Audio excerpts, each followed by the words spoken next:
Bonjour à tous et bienvenue sur Crypto Flash, la chaîne de l'actualité crypto. Les crypto-monnaies sont stables aujourd'hui, plus 0%, ça n'a pas bougé. On va passer tout de suite aux actualités avec Polkadot, une annonce très intéressante sur cette blockchain.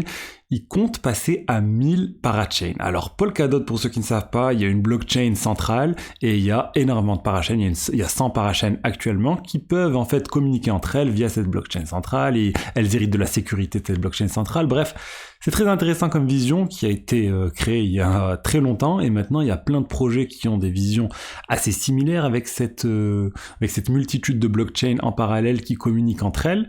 Polkadot, ils vont faire une mise à jour là, ça s'appelle Asynchronous Backing, qui va permettre d'améliorer les performances et de passer à la cible à 1000 parachains et plus d'1 million de transactions par seconde. C'est encore en cours, c'est intéressant que Polkadot essaye de faire ce type de choses. Après, pour moi, Polkadot, ils avaient une avance énorme, mais malheureusement, ils n'ont pas réussi, je trouve, correctement à en profiter. Et il y a d'autres blockchains qui ont pu réaliser d'une certaine manière cette vision de plein de blockchains en parallèle qui communiquent entre elles. Cosmos, pour moi, est une aussi qui a très bien fonctionné. Et Ethereum, et la différence avec Polkadot, c'est que sur Ethereum, par exemple, quand vous voulez lancer une solution de niveau 2, eh bien, vous n'avez pas besoin d'autorisation, vous n'avez pas besoin d'avoir le droit de gagner une enchère ou autre, contrairement à Polkadot. Sur Ethereum, sur Cosmos, vous créez votre blockchain avec le SDK et puis c'est tout, vous faites ce que vous voulez. Polkadot, ils ont cette vision un peu différente de limitation liée à des choses techniques ou autres. Mais voilà, ils continuent de faire des évolutions, on va voir ce que ça va prendre et tant mieux si ça marche pour eux, je vous tiendrai au courant de quand cette mise à jour arrivera, et ça se fera pas pour tout de suite, les 1000 parachains, mais c'est la première brique pour pouvoir arriver à 1000 parachains potentiellement sur la fin de l'année 2024. Ensuite, on va parler de Coinbase. Selon en fait le Arkham, qui est un spécialiste de tout ce qui est analyse de la blockchain, Coinbase aurait 5% de tous les bitcoins, de tous les bitcoins en circulation, ce qui est énorme. Ça serait du niveau quasiment des bitcoins détenus par Satoshi Nakamoto, en tout cas les bitcoins qui seraient associés à Satoshi Nakamoto, environ 1 million de bitcoins. Coinbase aurait 947 755 bitcoins. Alors ça veut pas dire que c'est des bitcoins qui appartiennent à Coinbase, c'est des bitcoins qui appartiennent aux clients de Coinbase. Coinbase ajoute une petite partie de bitcoins qu'ils ont en fonds propres dans les 200 millions de dollars. Mais c'est tout de même notable, c'est très important, c'est a priori plus important que les bitcoins détenus sur Binance. En tout cas, c'est du coup le résultat de cette étude. Et voilà, est-ce que c'est un risque ?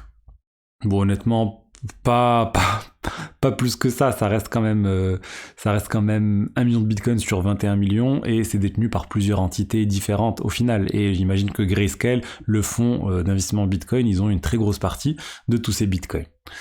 Bref, je l'ai trouvé quand même intéressant parce que je m'attendais pas honnêtement à avoir autant de bitcoin chez Coinbase. Ensuite, on a une information sur Ethereum, qui n'est pas très bonne en fait. Cette information sur Ethereum, c'est que le Ether est encore passé en mode inflationnaire, je sais pas dire qu'est-ce qu'on dit.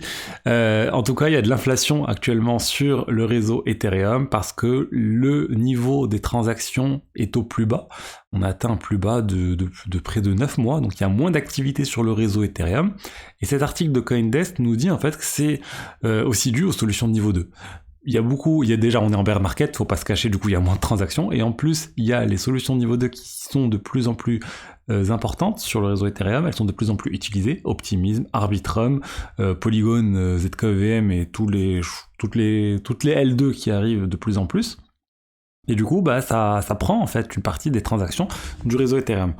Pour moi, honnêtement, j'ai un avis sur le sujet qui peut être inquiétant. Parce qu'en fait, je me dis, si on est sur des vraies solutions de niveau 2, des vrais roll-up, comme Optimism, comme Arbitrum, au final, ça profite réellement au réseau Ethereum parce qu'il y a une grande partie des transactions, ou plutôt des transactions qui finissent sur le réseau Ethereum principal. Elles sont compressées, elles sont mises sur le réseau Ethereum principal. Mais c'est pas le cas pour les autres solutions de niveau 2, d'ailleurs que Polygon sont en train de développer de plus en plus, les Validium, pour ceux qui veulent le nom concret, c'est-à-dire des ZKEVM, mais où les données ne sont pas stockées sur le réseau Ethereum, mais sur d'autres blockchains ou d'autres endroits, ou sur les validateurs Polygon, par exemple, pour Polygon.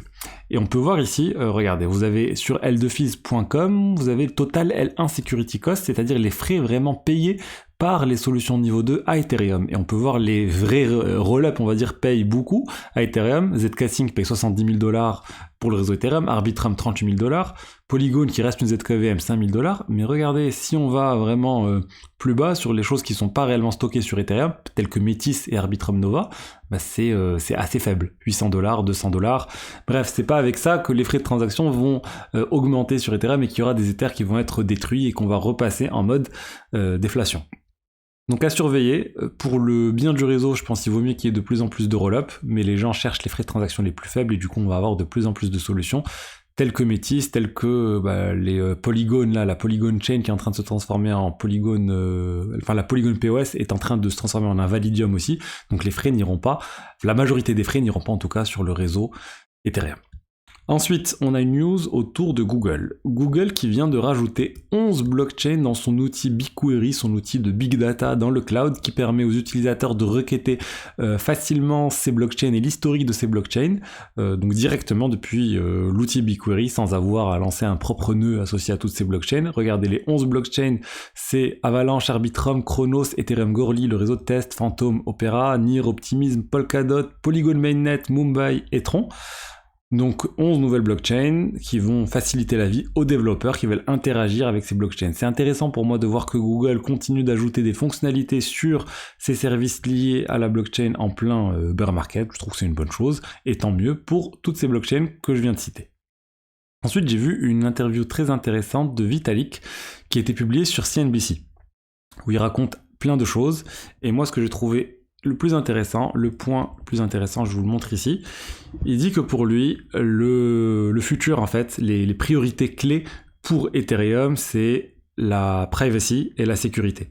Donc privacy, la confidentialité des données des utilisateurs, et il dit nous devons avoir des wallets plus sécurisés qui font que quand les utilisateurs perdent le clé, ils perdent pas tout, et voilà, la privacy c'est le fait de pouvoir envoyer des transactions de manière anonyme ou plutôt sans avoir à tout révéler sur soi, sur son adresse privée. Il y a des choses aussi qui sont en cours, mais on en est loin sur le réseau Ethereum, mais il y a de l'innovation qui arrive sur d'autres réseaux sur ça, et qui pourront d'ailleurs être ensuite potentiellement réutilisés sur Ethereum, et c'est pour ça que je vous parle d'Aztec.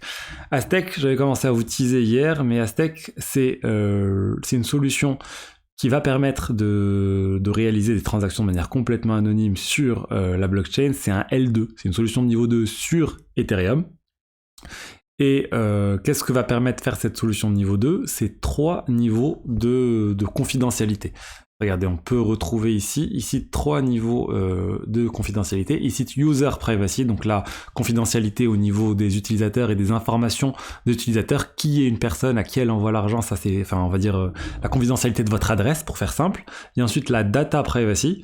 Donc data privacy, c'est qu'est-ce que vous envoyez sur la blockchain, les données, le montant, combien d'argent vous avez dans votre adresse, etc. Et la fonctionnalité la plus intéressante pour moi, c'est code privacy. C'est-à-dire, il y a même la confidentialité de avec quel smart contract vous interagissez. Ça, c'est extrêmement puissant, parce qu'imaginez que sur cette blockchain Aztec, vous allez pouvoir juste interagir avec cette blockchain, et sans que personne ne puisse dire qui vous êtes, combien vous avez mis sur un protocole de finance décentralisé, et même avec quoi vous avez interagi. C'est extrêmement puissant, j'ai hâte de voir ça. Pour l'instant, la news, c'est qu'ils viennent de sortir un réseau de tests local que les développeurs peuvent commencer à tester pour lancer des applications, faire des tests, etc.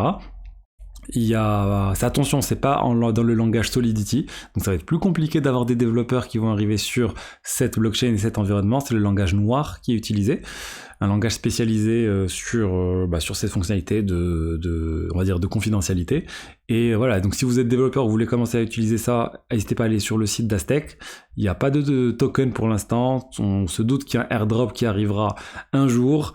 Ils ont de très gros investisseurs derrière eux, donc vraiment hâte de voir ce que Aztec va sortir, et surtout quand ça va sortir. Je pense que ça serait sur l'année 2024, et ils ont dit qu'ils veulent lancer dès le début un roll-up complètement décentralisé. Donc ils veulent vraiment lancer l'ensemble des composants d'un coup en 2024. Je vais voir s'ils avaient mis la date, j'avais vu la date dans l'article, on va voir si on la retrouve ici. Non, on la retrouve pas, mais j'avais vu sur l'article de Blockworks où ils pensaient faire ça prochainement. Donc voilà, hâte de voir la nouvelle blockchain d'Aztec, la seule blockchain, parce que leur projet initial ils ont arrêté. Et voilà ce que j'avais à vous dire aujourd'hui sur les diverses actualités crypto du jour. Je vous dis maintenant à lundi. Et à bientôt. Au revoir.